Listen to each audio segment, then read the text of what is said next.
VKR TV VKR voice ఇది నిజం మళ్ళొక్క మంచి ముచ్చట తీసుకొచ్చిన మరి ఎంత దారుణం అంటే ఇది చూడు ఎంత దుర్మార్గమైనటువంటి వ్యవస్థలో ఎంత దుర్మార్గులు తయారైపోయారంటే పాకిస్తాన్లో రైల్ హైజాక్ బందీలుగా 450 మంది మరి పాకిస్తాన్లో జఫర్ ఎక్స్ప్రెస్ను Baloch liberation army BLA hijack చేసింది.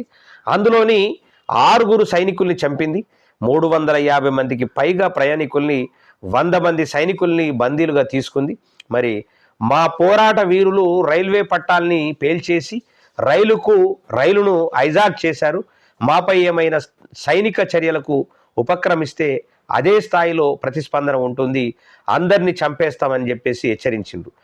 తమ డిమాండ్లు ఏంటన్నది ఇంకా మరి ఎందుకంటే వాళ్ళకు సంబంధించినటువంటి ఎవరైతే బందీలు ఉన్నారో ఆ బందీలు ఉన్నటువంటి వారిని విడిచిపెడితే ఖచ్చితంగా మేము ఇది వదిలిపెడతామనేటటువంటి పరిస్థితుల్లో వాళ్ళు డిమాండ్ చేసినట్టు కూడా మనకు తెలుస్తూ ఉన్నది. ఇది దారుణం. ఎందుకంటే ప్రయాణికులను బంధించి హైజాక్ చేసి వాళ్ళని చంపుతామని చెప్పేసి ఎదిరించడం అనేటువంటి ఎంత దుర్మార్గమైనటువంటి చర్య. వాళ్ళకి ప్రజలు తప్ప అమాయక ప్రజలు తప్ప వేరేడు ఎవరు దొరకడు.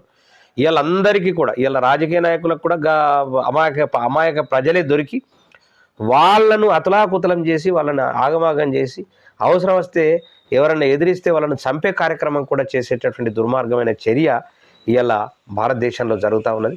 ఇలాంటి చర్యలు మరి పాకిస్తాన్లో పెచ్చు వీరిపోయినాయి. పాకిస్తాన్లో మరి ఆ రైలును బందీఖానలో పెట్టి బంధించి మరి ఇలా చేయడం దుర్మార్గమైనటువంటి చర్య.